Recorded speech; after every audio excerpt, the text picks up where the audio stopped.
Hello, everybody. Welcome. We're glad to have you this afternoon.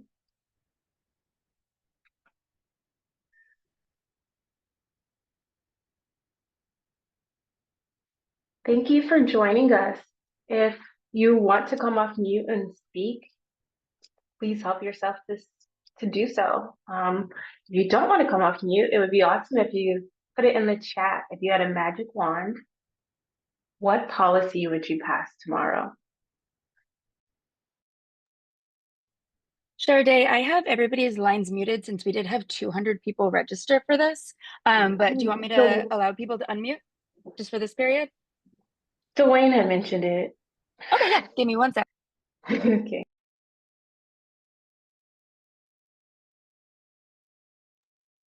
So, Sade, what was your question for folks today on the call? It was if they had a magic wand, what policy would they pass tomorrow? And we can already see the chat lighting up. Look at that. I see healthcare for all, Medicare for all, universal healthcare. I love the 401k one because I've recently been going for that.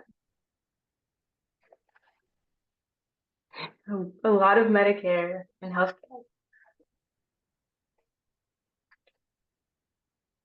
Welcome. Wow. Cheers.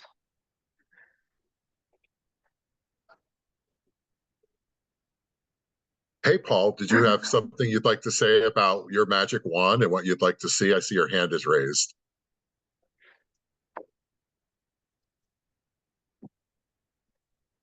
Yeah, I would like universal health care for all. I put it in the chat too. Yeah, heard and understood. It seems like a lot of folks are talking about that. Yes. Yeah. Okay. There'll still be others joining us. We did have quite a number of people respond. And so I think we're going to go ahead and get started. So my name is Dwayne Heisler with the Pennsylvania Policy Center, campaign director. And I'd like to introduce our executive director, Mark Steer, to kind of set the table of where we are in this moment with this big, ugly bill and what we are looking at in terms of how we move in this moment to be most effective, to make sure that there are not only that we understand the key provisions that are in it, but what are the opportunities we have to still influence the outcome of what's going on around this bill. And I'm sure that's the reason why all of you are on this call, is to figure that out and see how we can really have our maximum impact. So Mark? Thanks, Dwayne. I'm going to do two things today at the beginning. First, I'm going to talk about a couple of things in the bill other than Medicaid and SNAP. We expect Secretary Arkoosh is going to be talking about Medicaid and SNAP, so I'll mention some of the other things in it, and then I'll tell you about the state of the play and what we should be doing right now. First of all, this is the most redistributive piece of legislation in American history, not from the top to the bottom, but from the bottom in the middle to the top.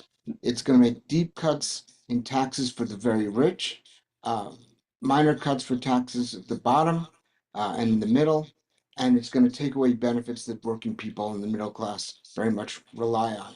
Just to give you an idea of the extent of it, those with the top 1% of incomes in Pennsylvania, which is $833,000 a year or more, will get a $55,000 tax cut. People with less than $25,600 in income will get a tax cut of $80. And even if you do it on a percentage basis, the ultra rich are getting a much bigger tax cut as a percentage of their income than people at the bottom and the middle. There's some other terrible things that besides Medicaid and SNAP cuts. There's a provision that's going to create earned income tax credit pre-certification. Now, we already have trouble ensuring that everyone who's eligible for the EITC, which is a program that gives benefits to low-income working people, get it. Only 80% of the people who are eligible sign up for it, because you have to be aggressive and proactive in signing up for it. Now they want to add pre-certification. So before you sign up on it, you have to send the government all kinds of information. There's no reason to do this unless you want to get fewer people to get the EITC. So it's really terrible. With regard to the child tax credit, they're raising it by $500, which is great. But 678,000 kids in Pennsylvania will be denied the full credit and some any credit because of rules that limit the child tax credit to families with an income above a certain level. They're also going to take it away from children who are American citizens or lawful residents if their parents don't have a Social Security number. In higher education, they're making changes to the Pell Grant eligibility rules. That's going to lead to 38,000 Pennsylvania students who come from low or middle income families losing their Pell Grants entirely, and 84,000 will lose some of their Pell Grants because of the change of the eligibility rules. With regard to energy, they're going to roll back clean energy tax credits, which reduce the cost of installing what is already the cheapest form of energy you can build, wind and energy. Nationally, that may mean 2/3 of national projects for clean energy canceled. And if you care at all about the climate crisis, you know how important it is that those projects go through. There's going to be a lot of those cancellations in Pennsylvania itself. We expect as a result that energy prices in Pennsylvania are going to go up by 5.6%. So in addition to not getting tax cuts and getting Medicaid and SNAP cuts, Pennsylvanians are going to be paying more for energy. And as we'll talk later, they may be losing some of their hospitals and grocery stores as well. So it really is terrible in ways far beyond Medicaid and SNAP, which our organization has been focused on, and beyond the inequity and the tax cuts. So what's the state of play? As you know, the House passed the bill I just described. The Senate intends to bring it to the floor the week of June 23rd. We don't think there may be some informal committee hearings, but we don't think there's going to be committee markups where Senate committees actually pass part of the bill. I think the bill is going to be brought to the floor. There'll be an initial, what goes to the floor will probably be a manager's amendment to the House bill, not the House bill itself, based on Senate Majority Leader Thune's negotiations with different factions. He'll try to bring something to the floor that he thinks can pass the Senate. If he doesn't think that, he probably won't bring it to the floor at all. And when they get to the Senate, there'll be the usual process for budget reconciliation. Amendments will be offered. There'll be about 20 hours of debate. Then we go into what's called vote-a-rama, where anyone can introduce an amendment and there's 5 minutes discussion and then a vote. We expect the Democrats are going to put forward a lot of amendments to make this far less bad. We don't expect any of those amendments are going to be passed. And then at the last moment, there'll be a new manager's amendment, which reflects the final compromises. And they're going to try to get that done in the week of the 23rd. Then it has to go back to the House. Now, as you know, there's a lot of tensions in the Senate and some tensions between the House and the Senate. There are people who are upset that the cuts to social safety net and other programs aren't steep enough. They're worried about the deficit. Some of them have even suggested that the Senate not cut taxes for the very richest, to not fiddle with the top tax rate and leave it where it would be, so we a few $100 million. There's a group of senators who will take that side. There are a group of senators who are upset about the Medicaids being too deep. There are a group of senators that want to take away the state and local tax deduction or reduce it back to a lower level compared to where the House put it in their bill. So there are lots of those tensions. You probably know some of the names of senators on each side. Hawley, Murkowski don't want the Medicaid cuts. Cruz, Crapo from Idaho think the deficit's too large, as does the ophthalmologist from Kentucky, Rand Paul. There are only 2 ophthalmologists I know in politics: Rand Paul and Bashir. What's his name from Syria? Bashir Assad. Bad idea, ophthalmologists in politics, given that record. What can we do? Well, we got to keep on our senators, and we got to keep, and then we got to keep holding our House members accountable. They need to hear from us all the time. I'll be honest, we're almost certainly not going to stop this bill. Elon Musk may help us a little bit and make it harder by strengthening the hands of those who say the cuts need to be deeper. But I think ultimately this is just too important to the Republican Party, too important to Donald Trump to totally stop it. But there still are some things we can make better. There's that EITC pre-certification problem, which I think if we're going to be meeting with Senator McCormick and we're going to say, look, that's a big problem for our state. Just fix that. Or we're going to go to them and say some of the SNAP programs are really terrible for Pennsylvania, particularly the increased state share if your error rate is high. We're going to explain to them that that error rate is not real and that try to fix that thing. So we're going to go focus on a couple of things where we think it can be made better. But what we need from everyone, throughout Pennsylvania is as many contacts, phone calls, letters, to let McCormick know that this is a really bad bill that we very much oppose. The more we do on this, the more likely he's going to be amenable to try to at least come out and say, well, I did fix a couple of things. And we really do want those things fixed. Fetterman, we're not too worried about. He's going to vote the right way. We're hoping he's going to step up and lead publicly about the bill more in the next couple of weeks. But I'm not worried about him, how he's going to vote. The key figure right now is McCormick, because most of us don't know him very well. I'm going to be having my first meeting with his staff next week, and we're going to give him an opportunity to play a role in this process that could help us, our state, and some others. And maybe he will, maybe he won't. We will find out. So I'm going to stop there. If there are any questions about the bill or the process, I could answer them, but then I'm going to turn it back to Dwayne, who's going to talk about some of the actions and events we're planning for later in the month. Thank you, Mark. Feel free to drop your questions for Mark in the chat.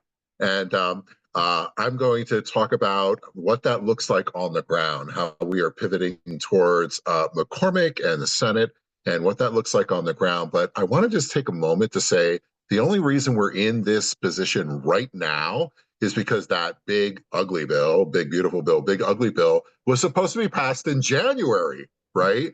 But it was because of all the letters, all the phone calls, all the protests, all the rallies, all the vigils, all of that work has brought us to this point of this fight has been extended. And as we said in the beginning, the longer we extend it, the better it is, because it provides more opportunities to make it not so bad, or even to crush it. But to make it not so bad is what we're realistically looking at. So with that in mind, we kind of took a unique approach about how we're moving forward in this moment.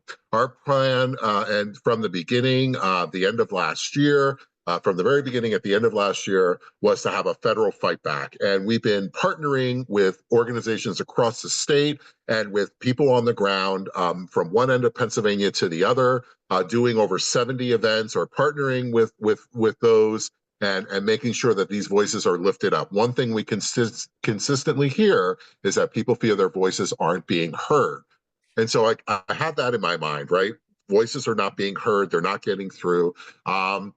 Even when we have some victories, there's still more that has to be done.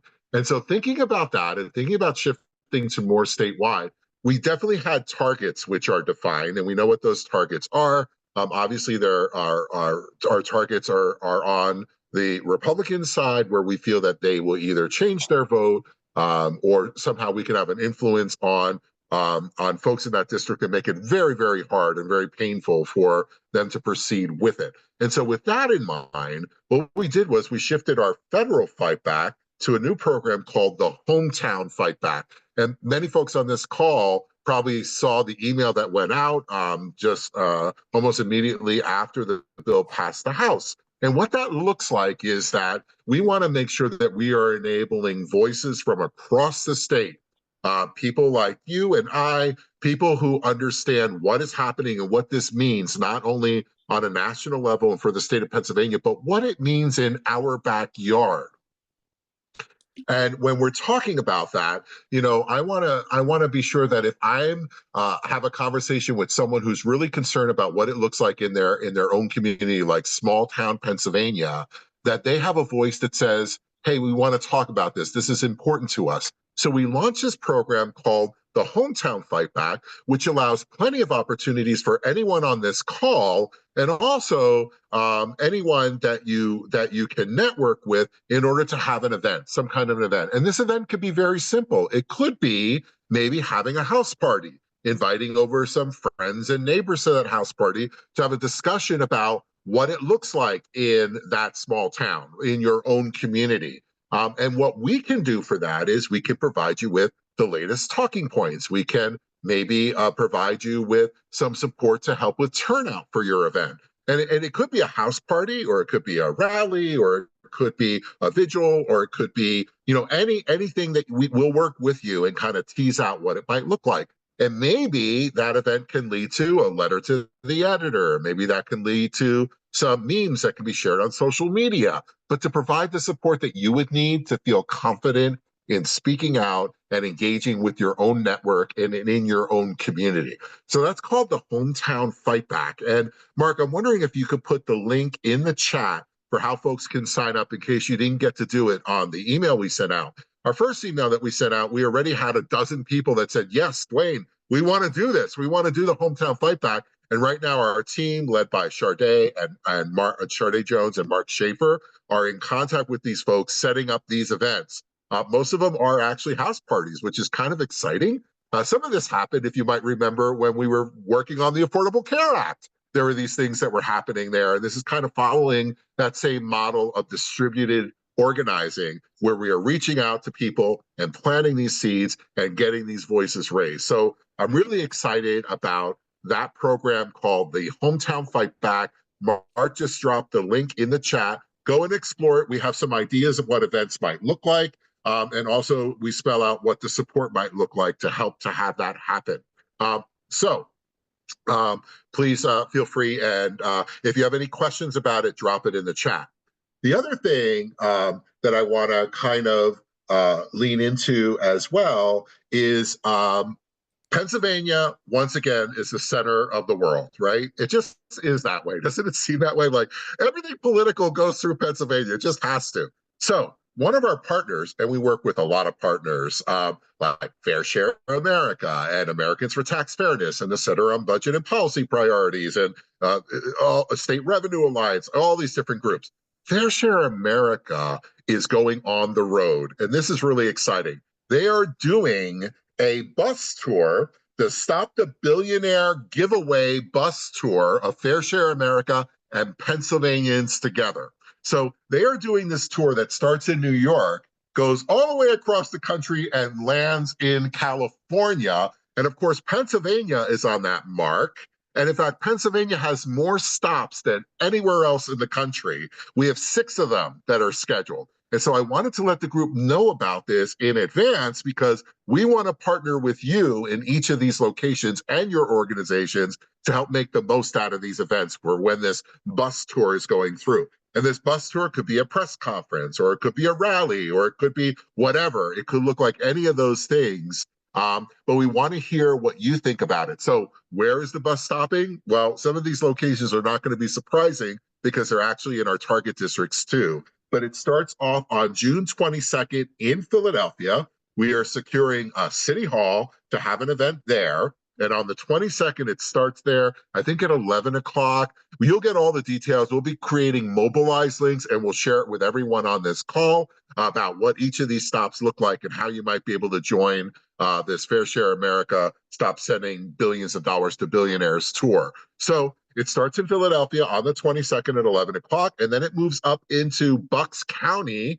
It'll be in Langhorne, Newtown, that area. It'll be in the parking lot of Congressman Fitzpatrick's office, which is a rallying point for any shout out to Bucks County folks there, for Indivisible Bucks County, Yardley Indivisible, for the various groups that are there in Bucks County. And they are really excited about this. And in fact, Mr. Riggs will be there, the giant inflatable cat, upon request. Last time we were there, it was so windy. What could go wrong? There's like a 6-lane highway, like right down from that. What could go wrong with a cat blowing in the wind? He's huge. But he's going to be there because obviously this is about taxing the wealthy and making sure that our tax dollars are not happening like that because of cuts to Medicaid and SNAP. So he will be there. And we're planning other things. May even hear like someone singing the national anthem. But it's going to be a rally kind of press invited event that's happening in Bucks County.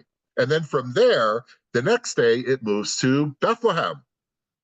Bethlehem's kind of critical because it's in the 7th Congressional District, Congressman McKenzie's. And there, it's going to be, I forget the location, but it's kind of a large location, and it's on a Monday morning. So what we're going to do is kind of like bring it in and make it a little bit more intimate and make it a community conversation. We've had these community conversations across the country, and they're really a great venue for people to speak about what these cuts seriously look like for themselves and their families.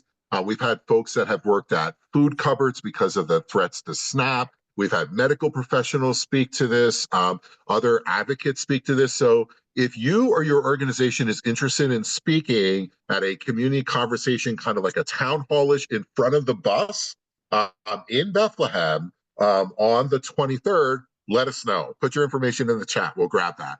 After that community conversation, then it moves up to Scranton. We're completely open to what it looks like in Scranton. It'll be at the courthouse that day, which is a common place that we do some work there. There's always rallies and events that happen there. And so we're looking at the Scranton courthouse the next day. Then after that, the bus tour on the 24th goes down to Harrisburg. At this point, we're looking at the back part of the Capitol. Maybe there's some other ideas, like maybe the Forum, which has a great place for the bus to pull up if we can't get that reserved. But we're looking at doing an event there in Harrisburg. And if that wasn't enough, they take it on the road and they end the Pennsylvania leg of that tour in Pittsburgh. So the event will be in Pittsburgh. And so that's the tour. That's the 6 stops. Some of those locations are, yes, it's the 22nd in Bucks County is what we're looking at, Paul. So yes, and in Scranton, it was on the 23rd. So the 22nd through the 24th. So Philadelphia, Bucks County, 22nd, Bethlehem, Scranton, 23rd, Harrisburg, Pittsburgh, 24th. Way cool. Like I said, you'll all be getting invitations to that. We welcome you to help with the turnout for it. It's, we are not in this fight alone. People are fighting just like we are in every state in this country. It just so happens that we have more opportunities to make it less bad or to stop it here in Pennsylvania. And we hope that you can be a part of that. So I'm going to check in with my team right now and take a moment to breathe and see if we have our special guest join us yet. I'm not sure because I haven't been able to look at that, but I see a few more folks have joined us. Have we heard from Secretary Valerie Arkoosh? Is she on yet? Not sure that she is. No, she doesn't appear to be on at the moment, Dwayne. If we want to do the preview of state policy action meeting, we can do that whenever you'd like. You know what? Maybe so we can allow maximum time for when Secretary Arkoosh is on. Let's do that. Jeff, why don't you give us an update on what's happening next week so folks can mark their calendar and join us? What a great idea. Thanks, Dwayne. Yes, we are really excited. We are doing our second policy action Zoom meeting. As you know, each month we do 2 on the first Thursdays. Typically, that's when we do it. We do this one, the federal policy action, looking at the policies and the proposals that could impact people's lives in tremendous ways, both positively and negatively. But next week, we will be doing our state policy action Zoom meeting. Those of you who are the astute observers in the room will realize that we always do the state one on the 3rd Thursday, but the 3rd Thursday this month is Juneteenth, which we will be celebrating and observing at Penn Policy Center. So we're going to do it on June 12th.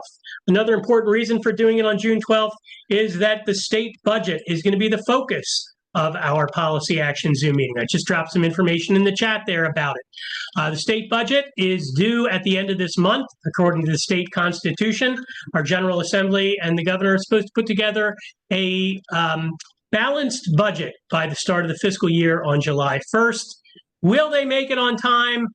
And even more importantly, whether it's on time or whether it's delayed a little or a lot, what is that final budget going to look like when it comes to important priorities like funding our schools, funding healthcare, funding housing, and important things like transportation? There are a lot of things at stake.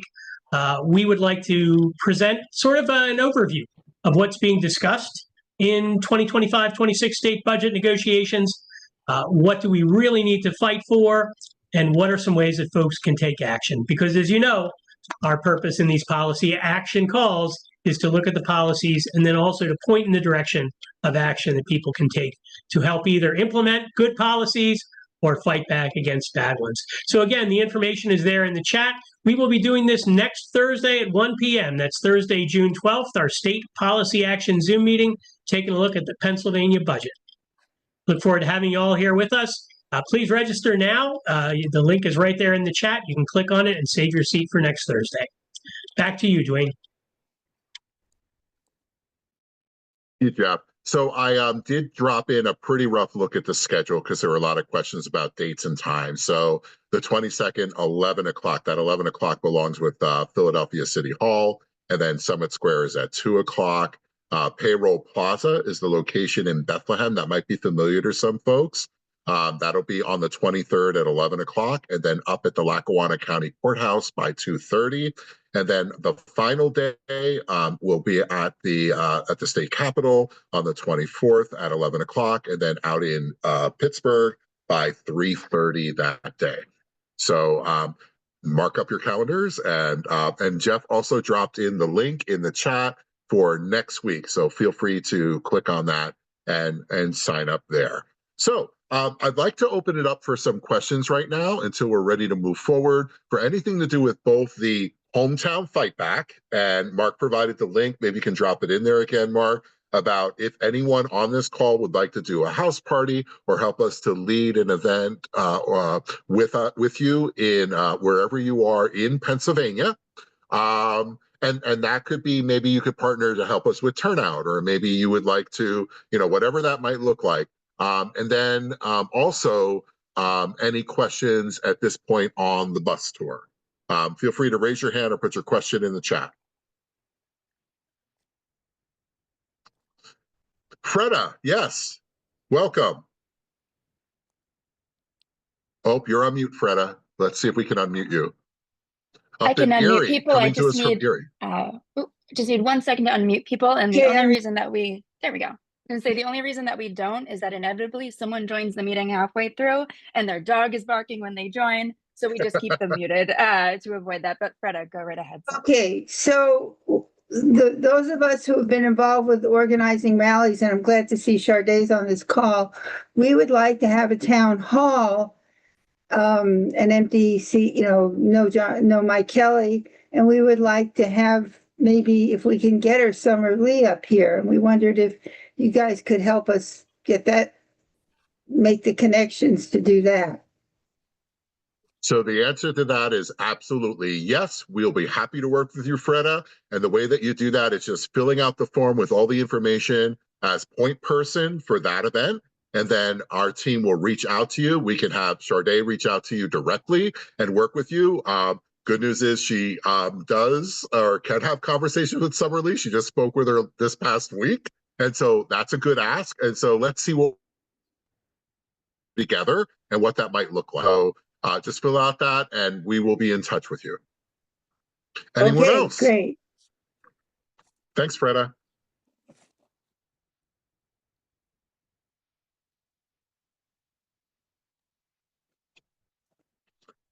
Dwayne, if I can pop on real quick, actually, we had some folks asking in the chat, like, how do we keep up to date with these events that are coming on? Like, how do I know when there's one in my area? If you're not jotting down notes real quick or you lose the chat.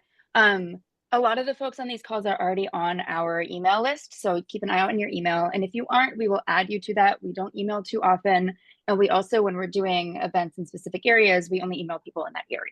So you're not going to get a bunch of emails about events in Philly if you're living in Erie. But I just wanted to plug that. So keep an eye out on your inboxes for some of these events with the bus tour and the other events that are coming up. That's really great that you mentioned that, Adrian, because as we all know, Pennsylvania has so many different organizations that do amazing work from one end of the state to the other. And one of our goals with this, so Freda, for an example, in Erie, we'd certainly want to reach out to like Erie Indivisible as well, or any other groups that are active that are there, and partner along with them and say, hey, we know this person named Freda who wants to work with us to do whatever. How can we all come to the table together and actually work together on that. So that will be part of the plan, Freda, moving forward, is not only all your contact information, but who should we be reaching out to work with locally to help with things like for a town hall. Obviously, we would need turnout. We need to get press there. We would need to, to make it as effective as possible. And so part of what we hope to do is connect folks with those organizations within their region to answer the question that Adrian just posed. How do we stay on top of all these things? How do we know what's happening locally? So one way, get on our mailing list. All of you probably are. And number two, maybe we can get you in touch with that local group that can really help you, that you're in their footprint. So yes, French Creek Indivisible, absolutely. Yeah. So, okay, other questions?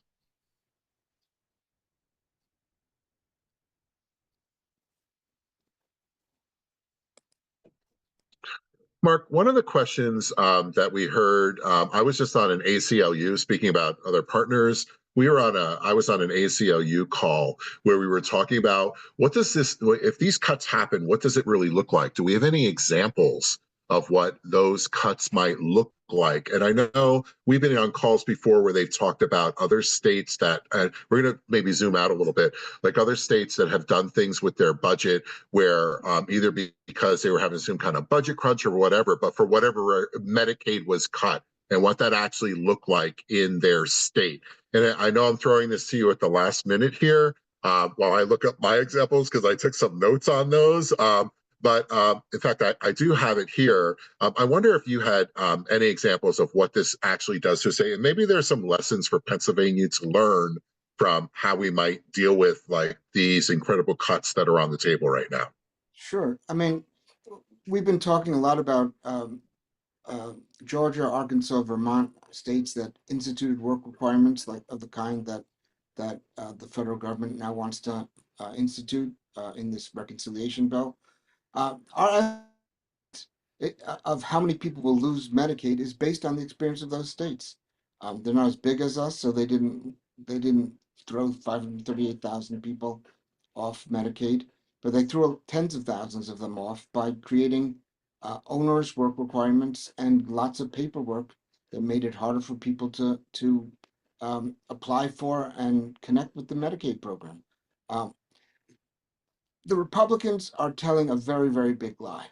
They keep saying, oh, we're not cutting benefit spending, and that's true. We're not cutting benefits, and that's true. What they're doing is trying to make it very, very difficult for people who are already working or taking care of kids or taking care of elder adults or going to school or are disabled to go through the process of getting Medicaid and prove to the satisfaction of the government that they've met this work requirement. It's a deliberate attempt to take away benefits by creating red tape. And by the way, which party is the one that's always talking about reducing red tape in government? Mm-hmm. Here's your hint. It's not the Democrats who say that. Rob Bresnahan, came into office saying we got to get rid of red tape in our government. They are creating red tape with the express purpose of making it too difficult for people to get benefits. So Mark, in particular with Arkansas, I have some of the information on that. So in 2018, Arkansas introduced a Medicaid work requirement pilot. And so Arkansas was the first state to implement this Medicaid work requirement. And what that meant was 18,000 people lost their coverage in less than a year due to reporting failures, not because of actual unemployment. And so the impact of that was that there was no real increase in employment that was observed during that period. So it didn't force people back to work.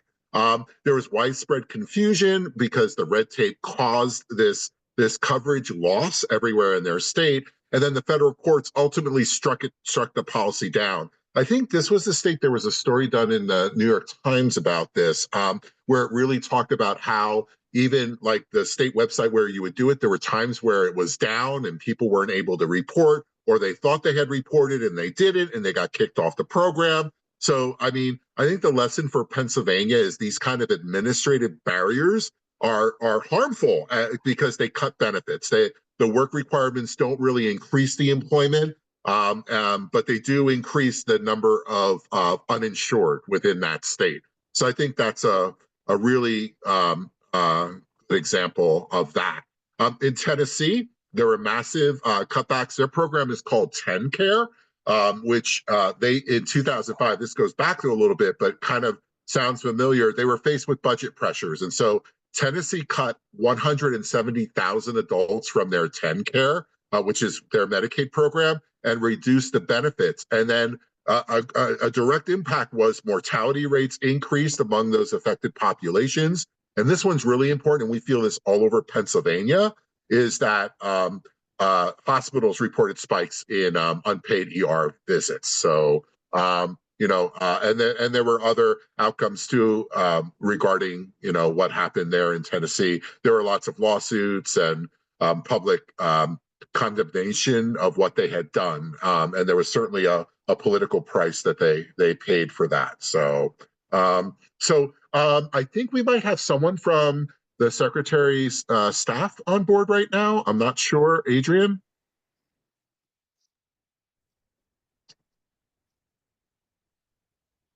Oh no, I'm not sure. Sorry, but I am keeping an eye out for Secretary Arkoosh, so that when she does join us, I can make sure to unmute her line and get her ready to talk. Oh, there she is. Yeah. There we go. All right, give me 1 second. There we go. Okay, everyone. So- I'm going to give a very brief introduction to Secretary Valerie Arkoosh, and so not to take away from the time she has to speak with us. She's a very old friend of mine. We've known each other for 20 some odd years. Most importantly, we worked together very closely in the campaign that created the ACA. Through the HCAN campaign and the doctors organization that she ran nationally. Since then, she's done incredible work as a county commissioner in the third largest local government in Pennsylvania, which is Montgomery County. And I was really thrilled to see her become Secretary of Human Services because as both a doctor and a policy advocate, there's absolutely no one better qualified for this position. And I'm sorry that she's here to join us to talk about some really difficult stuff, but if anyone can help us understand it, she's the one to do it. Thank you, Mark. I was trying to unmute myself and I couldn't. So it's like not my normal position to be in. So it was good. It was good to remind me. But it's so great to be with all of you. I am very sorry it is for this reason. It was funny how quickly Mark, reconnected as what was kind of starting to come down the pike started to come down the pike. So thanks for an opportunity to talk with you all today for a few minutes. And Dwayne, what I'd like to do actually is kind of answer some of the questions that you were just talking about with some more granular data from right here in the Commonwealth. And I'll kind of just maybe what would make the most sense is I'll tick through some stuff pretty quick. And I want to make sure I give you our website where we are constantly updating data, and then be happy to take a few questions as we have time. Does that sound all right? Is that good? Okay, great. All right, so just to level set, Medicaid is an extremely essential piece of Pennsylvania's healthcare ecosystem and our economy at large. At the individual level, Medicaid covers 3 million Pennsylvanians right now, which is about 1 in 4 people living in Pennsylvania. So that is a huge percentage, right? 24% of our population. 1.3 million of the 3 million are children. 423,000 are individuals with a disability. 312,000 are older adults, 65 or older, and 10,000 are veterans. And of course, we know how critical this access to health care is for folks to stay healthy. And just to give you a sense of how our program is used in a typical year, about 175,000 Pennsylvanians receive treatment for a substance use disorder. Over 200,000 receive treatment for diabetes. Nearly about more like 144,000 Pennsylvanians and people with disabilities receive care in their home or community instead of being in a nursing facility. We call that home and community-based services. There's more than 45,000 births are covered by Medicaid every year in the Commonwealth. That's about 1/3 of the births in the state. And we see more than 61,000 people who are treated for heart failure. So here's the really important point, because I think one of the things that we're in a position of doing right now is when we say what might happen with these cuts is we can see what did happen after Medicaid was expanded. And so we can assume that we would undo the good things that have happened since 2015 when Pennsylvania expanded Medicaid. And for the purposes of this reconciliation bill that we're talking about, that right now, as it's written, it is only applicable to the expansion population. It is not targeting kids or people with disabilities at the moment, or the people that qualify for Medicaid in the original kind of traditional Medicaid plan. It is targeting all of the people, adults between 19 and 64, who the majority of whom are working, who became eligible for Medicaid starting in 2015 through the Medicaid expansion. So since we expanded Medicaid, we have cut the uninsurance rate in Pennsylvania in half. And over the course of this last 10 years, 2.5 million people have been covered through the Medicaid expansion at some point during that time. And a really interesting statistic is that on average, people get coverage through the Medicaid expansion for just under 1 year, meaning that Medicaid is there when they need it. Often these are folks that have been laid off from a job, or they're between jobs, or they have a family member who's taken, seriously ill and they need full-time caregiving. And so the person who's now on Medicaid, stepped away from their job so they could care for their loved one. Medicaid is there when people need it for very, very important reasons. And that is who this reconciliation bill is targeting.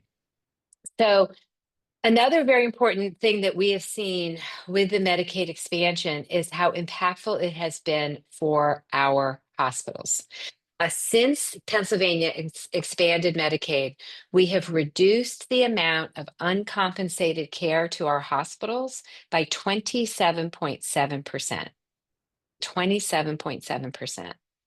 There is not a hospital in the Commonwealth that is in a position to tolerate that kind of an increase in uncompensated care.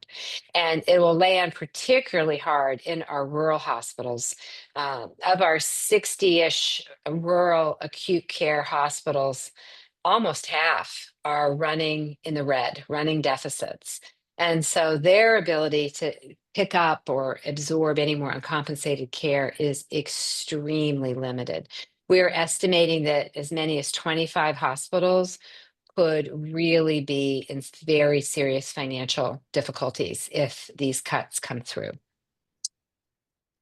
Another interesting aspect of this is that the way this bill is currently written, it creates enormous unfunded administrative mandates for the Commonwealth. New red tape requirements for Medicaid recipients, having to redetermine eligibility every 6 months. Obviously, the work requirements, which you were talking about when I came into the call, those things are enormously administratively burdensome to administer and oversee. And we are estimating that between those two tasks, we would probably have to hire 500 to 600 people at least. And first of all, there's just not that many people out there to hire. And the folks that do this type of work, it's quite complicated. We train them for a minimum of 1 year. And so it is no easy matter to suddenly increase our workforce that monitors eligibility, does all these redeterminations that quickly. So that in and of itself is going to create some real challenges for us. So as I'm sure you've probably already talked about, nationally, the Nonpartisan Congressional Budget Office is estimating that these provisions could kick off 10.9 million people from their Medicaid. They upped the number yesterday. And there are also cuts to Penny, our Affordable Care Act state-based exchange. And our good friends at Penny, which now have 500,000 people buying their insurance through our state-based exchange. A lot of that is because of changes that the Biden administration made to make it more affordable. This administration wants to roll all those changes back. So our friends at Penny are estimating that as many as half of that 500,000 could lose their insurance. It's not that they're going to necessarily lose it, but they can no longer afford it. So they effectively lose it through Penny. So, what we're talking about here is 300,000 people at least, we believe, could lose their Medicaid, and another 200 to 250,000 people who would no longer be able to afford a policy through Penny. We're talking about substantial amounts of Pennsylvanians losing their health insurance. So we are deeply concerned about that. This is a bad bill. There is just no other way to describe it. It will have serious and lasting impacts on our Commonwealth. Governor Shapiro has made it very clear that we do not have the resources to backfill these kinds of cuts. And I know I don't have to tell any of you on this call what this will mean for people's health care. I know this is primarily today to talk about Medicaid, but I do just want to mention SNAP because the cuts to SNAP in some ways are even greater. SNAP is a federal program. It operates under federal rules. Currently, the state's contribution to SNAP is just half of the administrative costs, which for Pennsylvania is about $220 million a year, is what we put in state dollars, and the federal government pays the other half. We have 2 million Pennsylvanians who get food assistance through SNAP, mostly children and older adults. And right now, today, under the current program, we get $365 million a month of federal money, entirely federal money, $365 million a month that goes straight to beneficiaries so that they can buy food.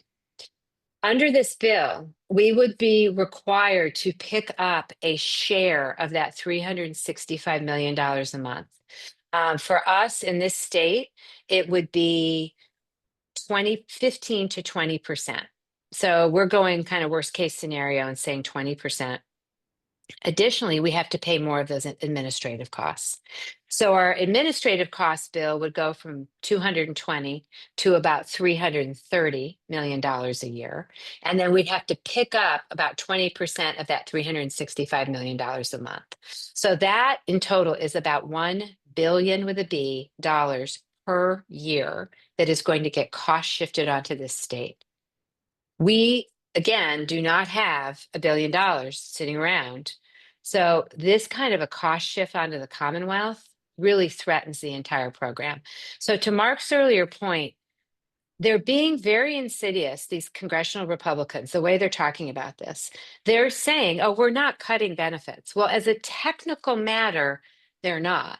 But by these cost shifts, by increasing administrative burden, red tape, et cetera, as a practical matter, they're effectively cutting 100%.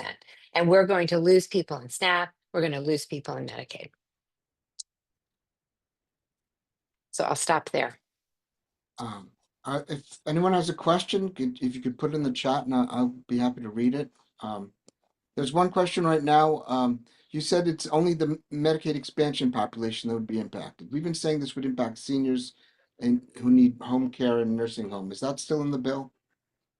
Right now, it's not. Right now, it is just the expansion population. Folks that qualify for those home and community-based services are not in the expansion population. It's another question. How would cuts affect HCBS waivers? So again, that's that home and community-based waiver population. Right now, thankfully, there's nothing is targeting those waivers. But I do want to remind everybody that the expansion population is age 19 to age 64. So work requirements are going to apply up to folks through age 64.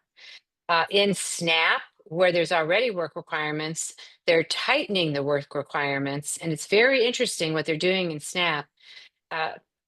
They are defining a dependent as under 7 years old. So if you said you can get a waiver from the work requirements with a dependent, if you have a 7-year-old or above, you will not get waived from the work requirements in SNAP. So they really are targeting folks that in many cases, most cases are already working, but they make so little money that they still qualify for Medicaid and SNAP. We all know who these folks are. They work hourly jobs with very often uncertain hours from month to month. It is going to be really difficult to sort of lock in for them those 80 hours of work a month guaranteed. It's going to create a lot of hardship. We actually have an estimate from the center and budget that the work requirements in SNAP by themselves will cut 400,000 people off. Yeah, of we SNAP. think our math is at least 140,000. We'll, you know, Yeah. could be worse. Yeah, could be worse.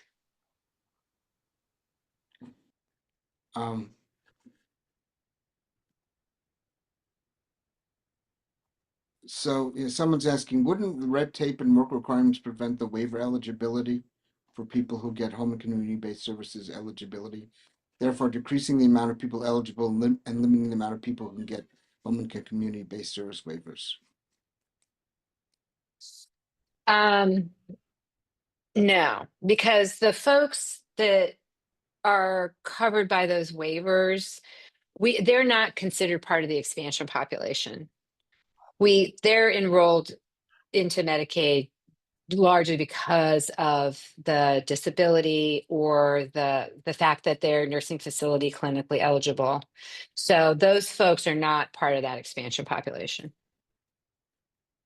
There's another question. How will this bill impact immigrants?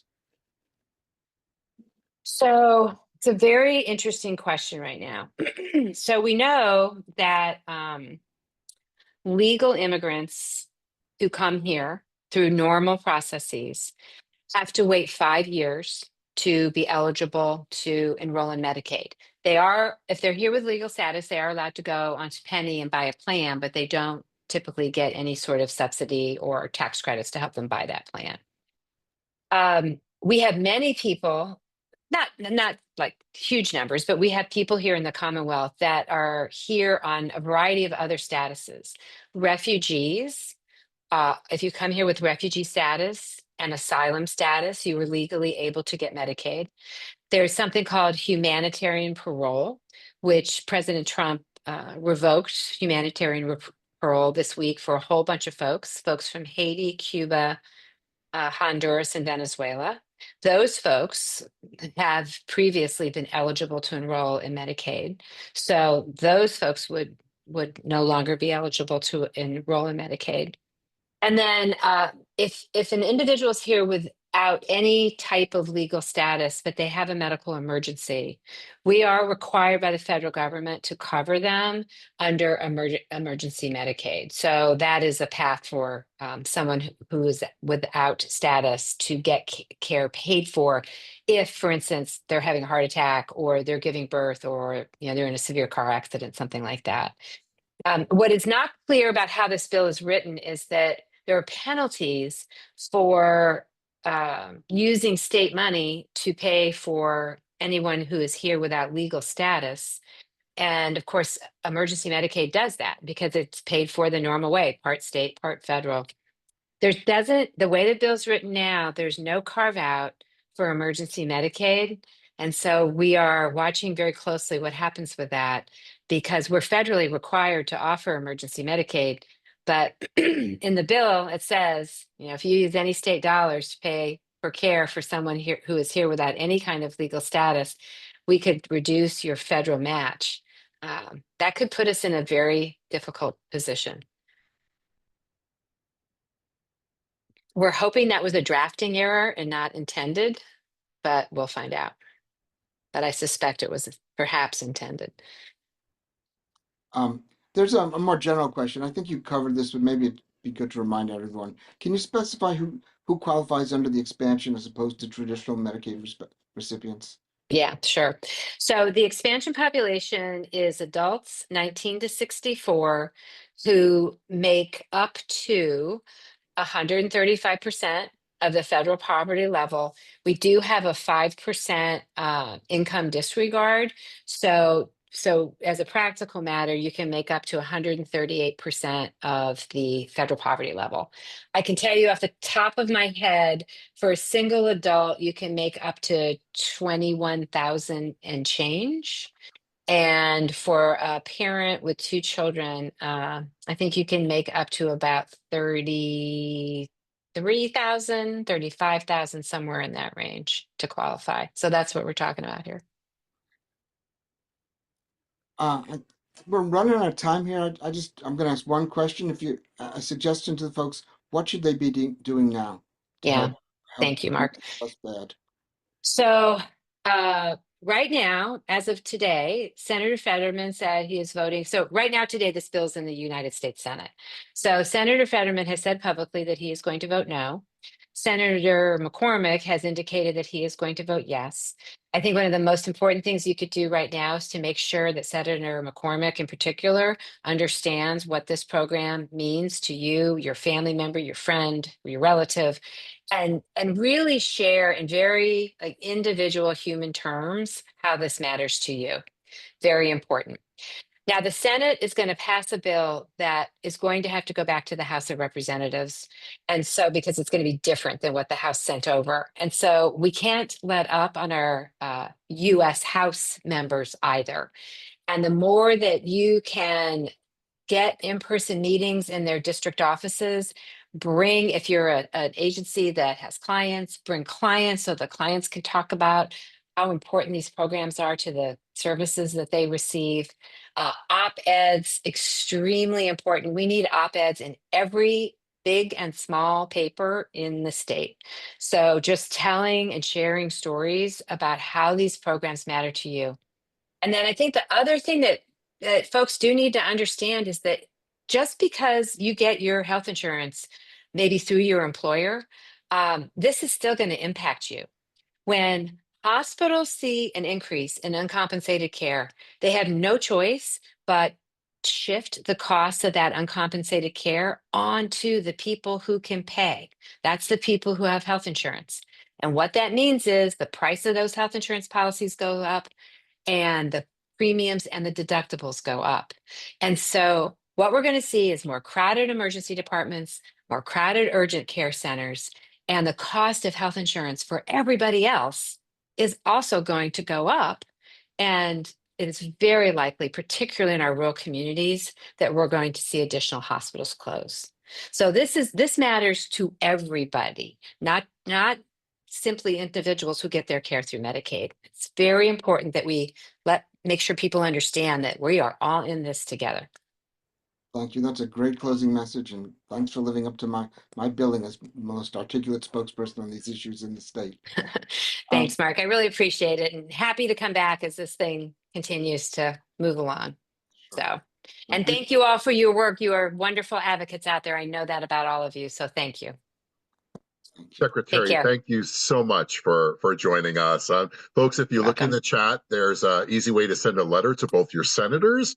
But if you want to lift up those stories, best to give them a call or join in the programs that we talked about earlier with the Hometown Fight Back, the Fair Share America bus tour. And also my partner, Adrian, has dropped in some links for you to follow because there are some questions about the latest information. You have all of our socials that are there. And I did see one of the questions, Secretary Arkoosh, if there's anything that you'd like us to send out to folks on this call, we'll be happy to lift up whatever you have for us and get it directly into these hands. I did just drop in our data page. So if you go to that URL that I just put in the chat, you will find a lot of information broken down by congressional district, by state Senate district, state House district, the economic impact of Medicaid and SNAP. And we are continuing to update that page every week or so. So you should keep going back to that page. But if you're looking, for instance, to write an op-ed about potential impact in your community, we have maps of counties. Like we have a ton of information all there in one place for you to use. So check out the website and tons of information. All right, I gotta hop. See you all. Thank you. Take care. Thank you, Secretary. Okay, that brings us to the end of our call. Thank you so much for joining us. Remember, links are in the chat. We'll keep this open for just a little bit so that you can click on those links, including the link for next week's call. It's hosted by Jeff Garris. The link is in there, the Policy Action Call State. Feel free to sign up for that and to share it broadly as well. Thank you for tuning in with us, and hope to see you in your neighborhood soon. So take care and thank you.